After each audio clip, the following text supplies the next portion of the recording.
नमस्कार मित्रांनो, आजच्या व्हिडिओमध्ये आपण नवीन मिळकत पत्रिका म्हणजेच प्रॉपर्टी कार्ड याचा एक अपडेट बघणार आहोत। पुणेकरांसाठी ही महत्त्वाची बातमी असून पुण्यात 7/12 उतारा हा बंद झाला आहे। आता या नवीन प्रॉपर्टी कार्डचा फायदा कसा होणार आणि कोणती कागदपत्रे दाखवल्यावर प्रॉपर्टी कार्ड मिळणार आहे याविषयी संपूर्ण माहिती आज आपण बघणार आहोत। मित्रांनो, व्हिडिओमध्ये पुढे जाण्याआधी आपण जर आपल्या चॅनलवर नवीन असाल तर चॅनलला सबस्क्राइब करायला विसरू नका।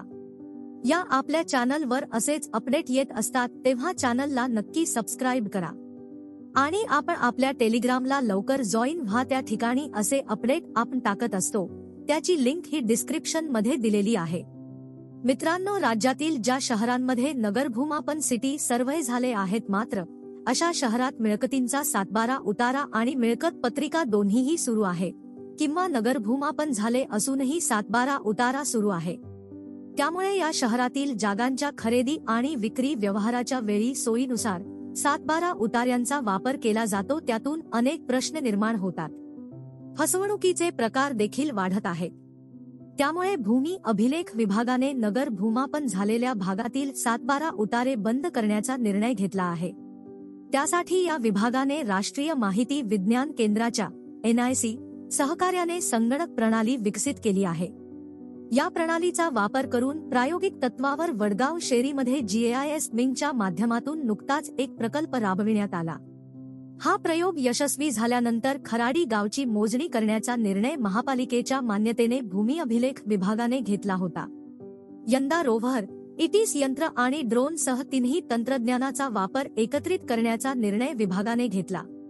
त्यानुसार 2 महिन्यात खराडीच्या 700 हेक्टरवरील मिळकतींचे मोजणीचे काम पूर्ण झाले आहे।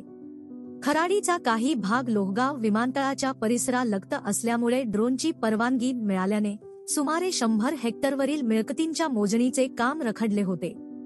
त्याला मान्यता मिळाल्याने ते देखील काम नुकतेच मार्गी लागले, त्यामुळे मोजणीचा टप्पा पूर्ण झाला आहे, अशी माहिती भूमी अभिलेख विभागाकडून देण्यात आली। कसा होणार मिळकत पत्रिकेचा फायदा? तर मित्रांनो, मिळकत पत्रिका ही महसूल विषयक महत्त्वाचा मालकी हक्काचा पुरावा असल्याने यामुळे सदनिका धारकांचे हितसंबंध जोपासले जाणार आहेत। मिळकत पत्रिकेवर इमारतीखालील सर्व क्षेत्र तसेच प्रत्येक सदनिका धारकाचे वैयक्तिक मालकीच्या क्षेत्राची स्वतंत्र नोंद असणार आहे। त्यामुळे सदनिकाधारकाचा जागेवरील हक्क अबाधित राहणार आहे। तसेच सदनिकेची खरेदी विक्री करताना उद्भवणारे वाद मिटणार आहेत। मिळकत पत्रिकेसाठी 7 कागदपत्रे आवश्यक असणार आहेत।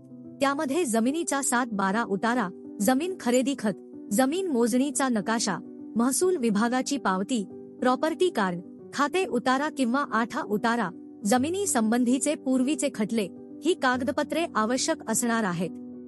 तर मित्रांनो, यावर तुमचे काय विचार आहेत ते आम्हाला कमेंट करून नक्की कळवा आणि व्हिडिओ इन्फॉर्मेटिव्ह वाटला असेल तर व्हिडिओला लाईक करा आणि चॅनलला नक्की सबस्क्राइब करा।